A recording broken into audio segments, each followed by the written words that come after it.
his name is... It's John Bunday.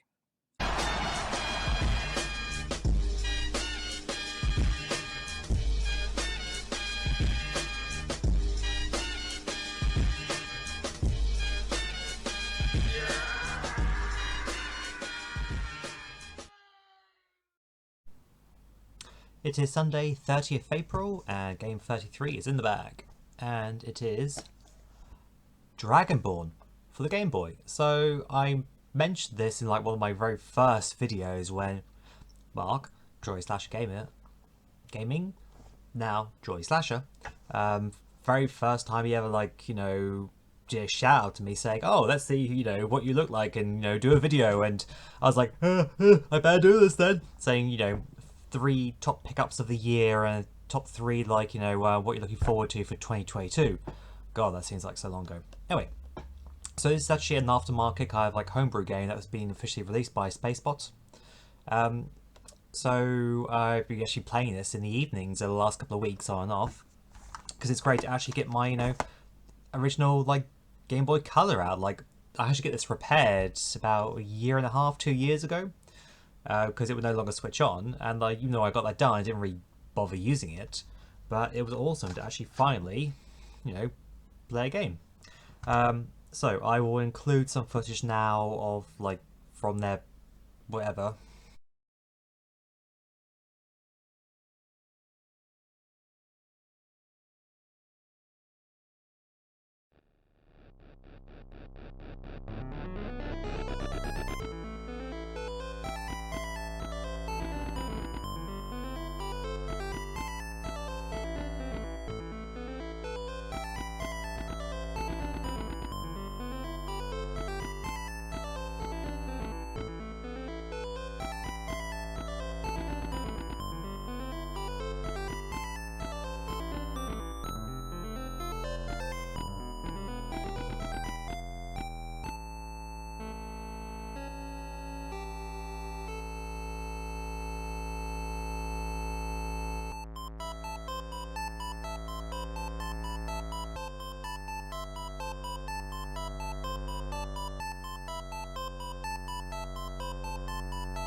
So you can see from that it is kind of like a Zelda Link's Awakening-esque kind of game.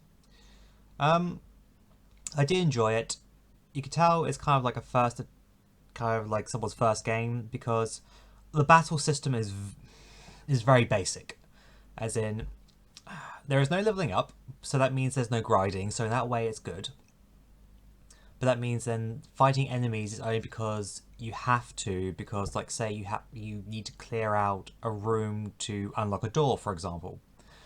If it's possible to try and skip enemies, you can, but in I think the final dungeon, or just before the final dungeon, there's a cave where you have to push buttons, and if you accidentally push the wrong button, it causes enemies to spawn. And it's well, there's no point fighting these because it's just going to drain your health and then your health items. So it's okay, restart the game, because there's literally no benefit to fighting them. So yeah, so the battle system is a bit basic, because it's just attack, magic, items, which is just potions. Where potions can also make you stronger, but I use those on bosses. And then special attacks, but again, I never really saw much benefit in those. So yeah, I mean, the game takes about 8 to 10 hours, I think.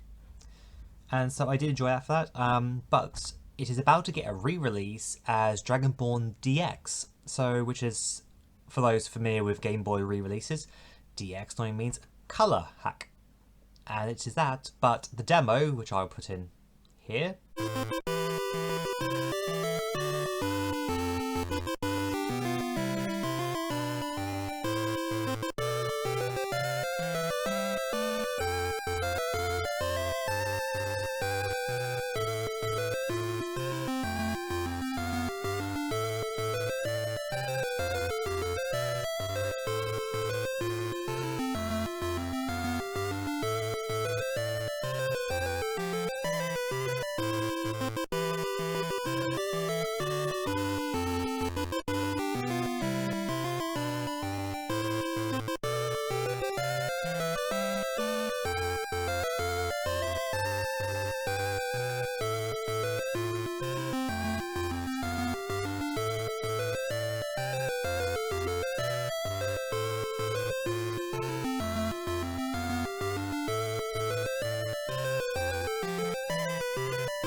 Shows off a lot more features than were actually in this game, so it kind of seems like a remake rather than just a DX.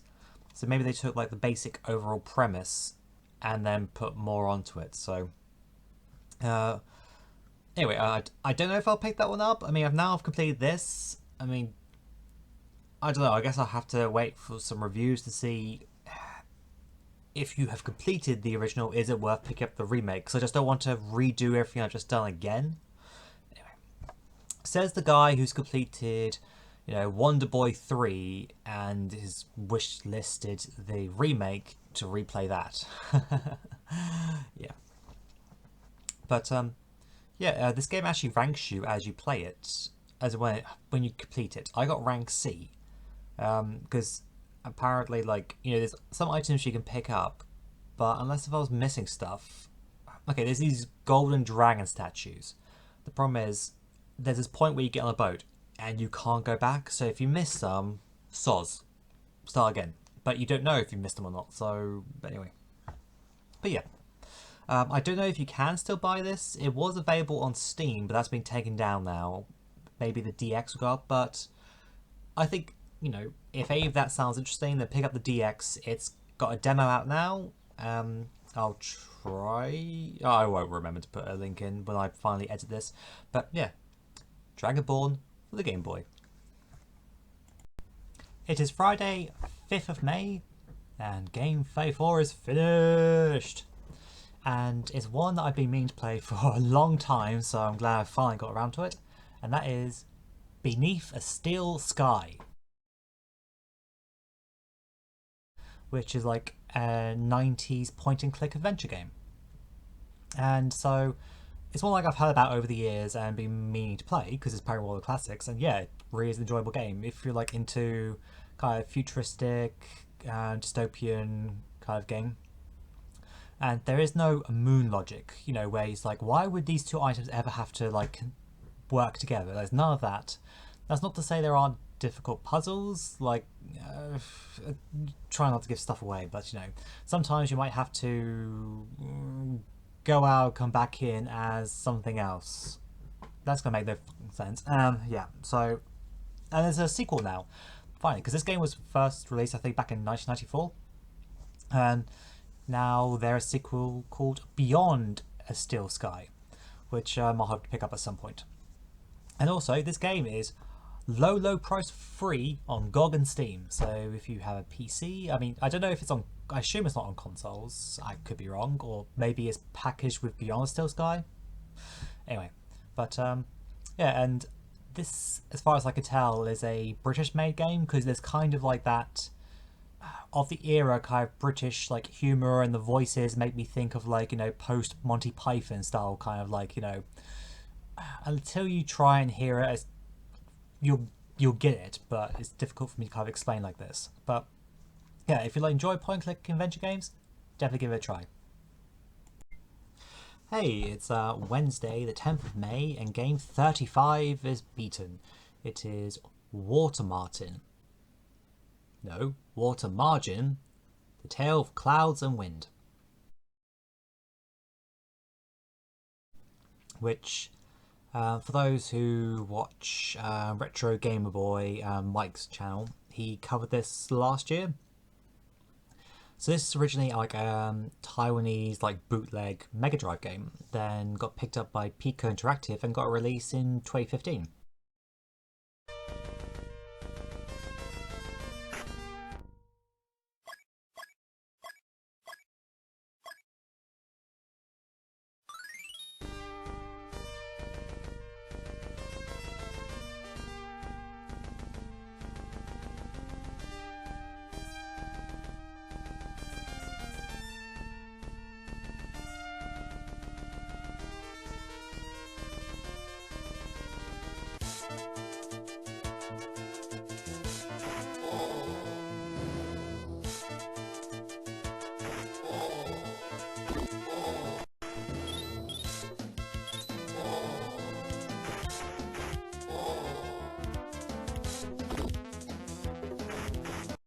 So I bought a copy off of Steam, and if you do that, when you install the game, it actually puts the ROM onto your onto your PC. It's a bit late. Onto your PC. So then you can just copy like game dot whatever it is, and then rename it, and then stick it on an EverDrive, run on your Mega Drive, which is what I did. So for those who don't know, the game is a hack and slash, like kind of beat 'em up. So it's like set in China, and you pick one of 3 characters, but it's all like weapon combat. So swords and all that. So if you get on sale, you can get it quite cheaply. And, it's enjoyable, but if you pay like full whack for it, or buy the physical where you are paying like, I think 50 quid or something, then it might be a bit more debatable, because so there's 3 difficulties. If you play the easiest, then you don't get the last 2 levels. You have to play like normal, which is tough guy, or hero or heroic or whatever, to see the full game.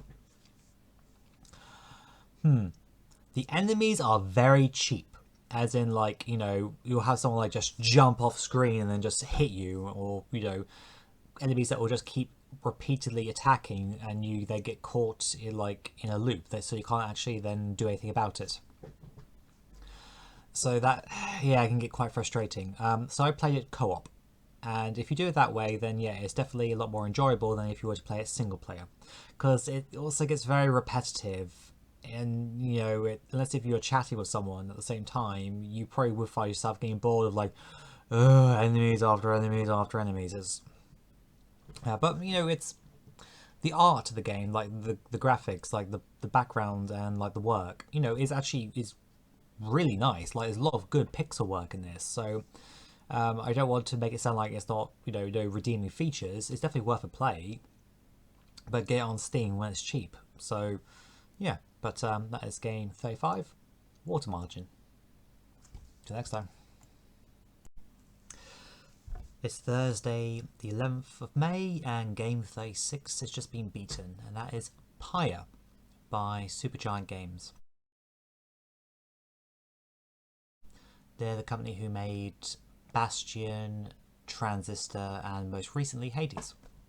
So I've played Bastion and Transistor, and now done Pyre. It's before I played this, I remember hearing when it was released that it was called Wizard Basketball, and yes, that is very true. But from what I've heard about Hades, it kind of feels like not the basketball aspect, but the rest of Pyre. It sounds like what will then go be used in Hades, with the interaction between the various characters that you'll meet in that game. Anyway. So knowing that, you can kind of see that, it kind of got its basis here. So the game is artistically very beautiful, like the graphics, like the art on display, and the soundscape. And the characters that were created. You can definitely see that this can be called a work of art, but that's true, to be honest, of all Supergiant games. It's kind of one of their main things, of making games that are very beautiful to look at while you're playing. So yeah, it did start to feel like it was getting a bit, I don't know if repetitive is the right word, but kind of outstay its welcome. But I definitely did enjoy my time with it, and it's definitely worth playing. You can only pick it up quite cheap now when it's on sale, so definitely give it a go, and yeah, go on a journey, I guess. So it is Tuesday the 16th of May, and I've just finished game number 37, and that is Castlevania. The original Castlevania that came out on the NES, but I play via the Legacy Collection on Steam. I've never actually played this game before. I haven't really played much in the way of the Castlevania series. I have Castlevania The Adventure on the Game Boy, also part of this collection. I always felt that it was a bit sluggish, as in like your character moves like a horrible, like it feels heavy. Anyway, we'll talk about the Game Boy game, that'll be later. Yeah, so this game does not pull any punches, does it? And Medusa heads. Fuck you and fuck the horse you rode in on. Jesus. Anyway, yeah, so the game isn't isn't too long, but you're gonna die a lot. A lot.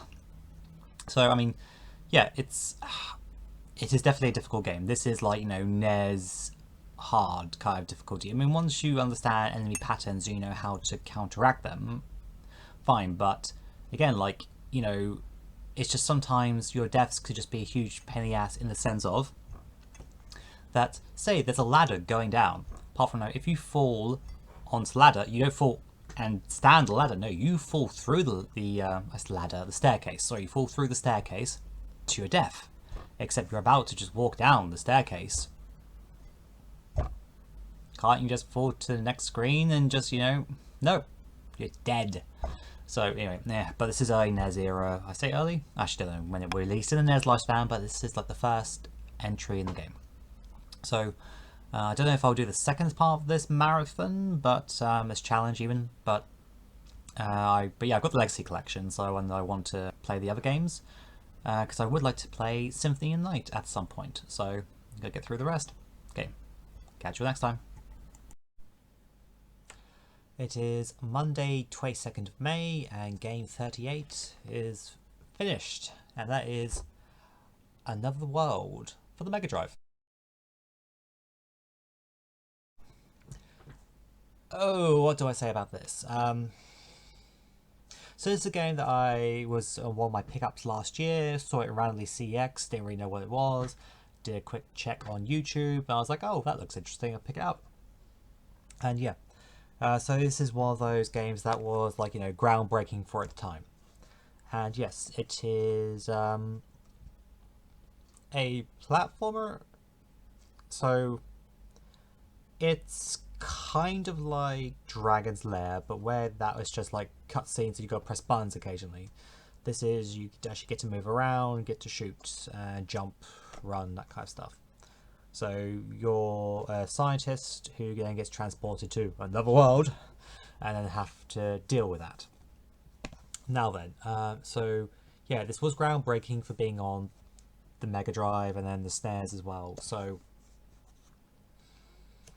this game frustrated me a lot because there's three actions: run, shoot, and jump. The jump is just the C button, but shooting and running can be done by both the A and the B. So if you hold down one of those, you run, but then okay, let me rephrase that. If you press direction and hold down one of the two buttons, you'll run.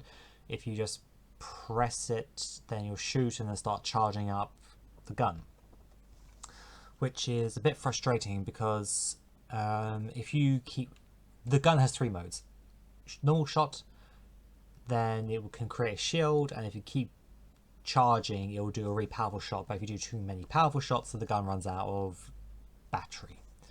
But I am the kind of player who likes to like hold down the run button, and then when I press diagonal, so that I can immediately start running. Diagonal? A direction, sorry. Start running. Because there are several sections of this game where you have to time what you're doing. But instead of like having one button for the run, I'm actually then start shooting and start charging a shot, which is anyway. Yeah, so the controls aren't brilliant, and I don't know if this is kind of an issue with when there's a lot happening in the game, like when there's a lot going on screen, it seems like the game doesn't accept some of my button presses, and I don't know if that's because the game just gets overwhelmed and literally can't process that I've pressed the button. This was more like late game when there was a lot of stuff happening on the screen. Like I would be shooting, but you know, but nothing. Anyway, yeah, and one of the big frustrations was that so it works on a password system, so that when you die, you get a password. When you get a bit further in the game, you get a new password. For my liking, there are not enough of these. I hate redoing sections at the best times. But with this, where you're having to constantly redo sections gets very, very frustrating. So I don't really recommend this version of the game because there's been a remake done on like modern systems, or at least it was whenever it was released, which has far more checkpoints, the graphics are better, and also the controls are better as well. So I would say it's worth checking this out, but unless if you're a masochist, try the remake. Anyway, till next time. Hey, so it is Wednesday, May 24th, and just finished game number 39. And that is Kane and Lynch, Dead Men on PC. So thanks to Steam Remote Play, which lets a friend of yours jump into your game if they don't own it, we're able to do local co-op. Yeah, so this game originally released back in like PS3 360 era, and I mean, yeah, it's an alright co-op shooter. Nothing special. I mean, for those curious who've played it, I picked the ending where you don't get on the helicopter. So if you did want to pick it up, I think you can get on GOG. I mean, besides PS3 and 360, you can get on GOG at the moment, but it's been taken off of Steam because it's got games for Windows Live. But there's patches you could do to get around that.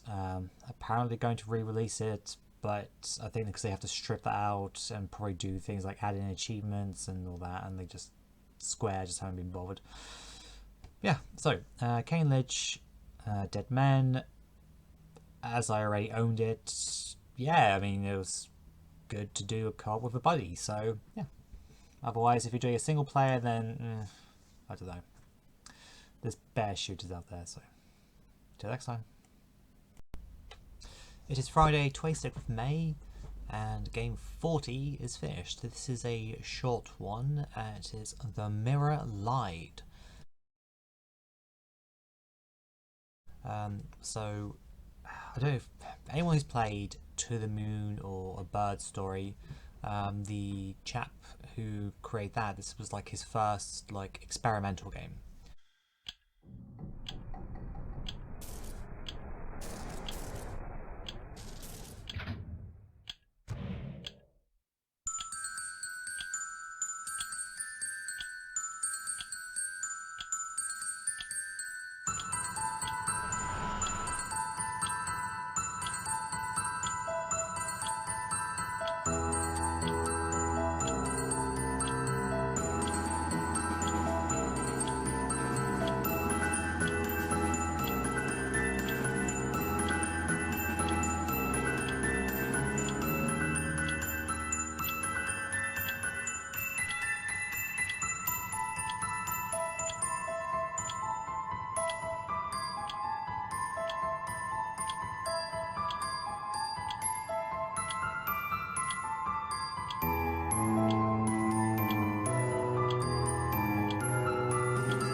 It only takes about half an hour to complete, but it's for free on Steam.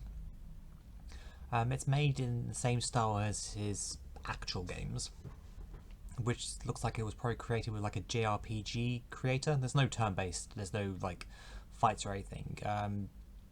You play as a girl or a woman, going around the house collecting items and doing like, not really puzzles, but like object puzzles, I guess. So, and there's kind of like, meant to be like a deeper meaning to it. But yeah, it's half an hour, it's free, so if you have Steam, go and give it a try. So yeah, The Mirror Lied.